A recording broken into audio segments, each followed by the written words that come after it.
Hi అండి. Welcome to mom's cooking. ఈరోజు ఎంతో క్రిస్పీగా ఉండే ఒక రెసిపీతో మీ ముందుకు వచ్చేసాను. అదేనండి ఎంతో టేస్టీగా ఉండే ఆలు కుర్కురే.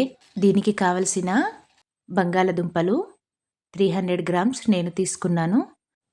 పిల్లలకు ఎంతో ఇష్టమైంది అండి.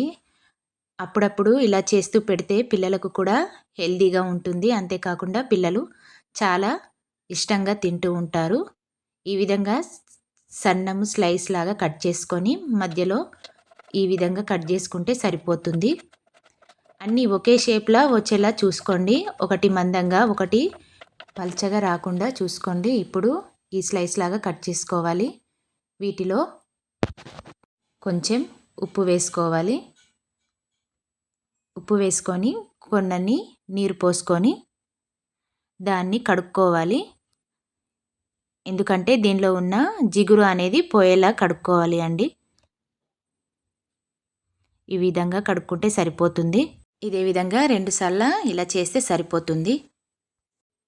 ఈ విధంగా నేను కడిగి వాటిని 10 నిమిషాలు ఒక క్లాత్‌లో వేసుకొని ఆరబెట్టుకున్నాను. ఇప్పుడు ఒక టేబుల్ స్పూన్ తరిమిన కొత్తిమీర ఆకుని వేసి, అలాగే 2 పచ్చిమిర్చి సన్నగా తరుముకొని, అందులో కొంచెం మిరియాల పౌడరు, అలాగే కొద్దిగా జీలకర్ర పౌడరు వేసుకున్నాను. 2 టేబుల్ స్పూన్ కారము వేసుకున్నాను. కొద్దిగా సాల్ట్ వేసుకొని, అలాగే ఇప్పుడు కూడా అందులో 2 టేబుల్ స్పూన్ వరిపిండిని, అలాగే 2 టేబుల్ స్పూన్ కార్న్ ఫ్లోర్‌ని వేసుకున్నాను.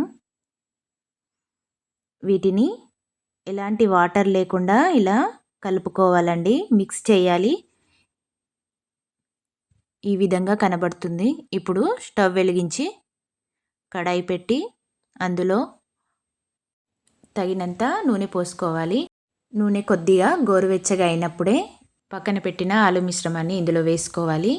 మొత్తం వేసుకున్న తర్వాత ఒక 7 మినిట్స్ హై ఫ్లేమ్‌లో పెట్టుకొని వీటిని ఫ్రై చేసుకోవాలి. ఎందుకంటే ఇందులో ఉన్న జిగురు ఏదైతే ఉందో అది పోయి ఇంకా క్రిస్పీగా అవుతుంది. పిల్లలకు చాలా క్రిస్పీగా ఉంటుంది. పిల్లలకి ఎంతో ఇష్టమండి. ఈ విధంగా చేయాలి. బ్రౌన్ కలర్‌లో వచ్చేలాగా చేస్తే సరిపోతుంది. ఈ విధంగా చేస్తూ ఉండాలి. ఫ్రై చేస్తూ ఉండాలి. ఫ్రై అయిపోయాయి.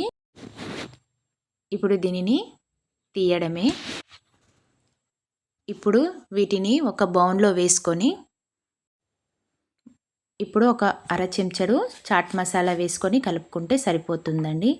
అంతేనండి, ఎంతో టేస్టీగా ఉండే ఆలు కుర్కురే రెడీ అండి. మీ పిల్లలకే కాకుండా పెద్దవాళ్ళు కూడా ఎంతో ఇష్టంగా తింటారు. ఈ వీడియో నచ్చినట్లయితే లైక్ చేయడం, సబ్స్క్రైబ్ చేయడం మర్చిపోకండి.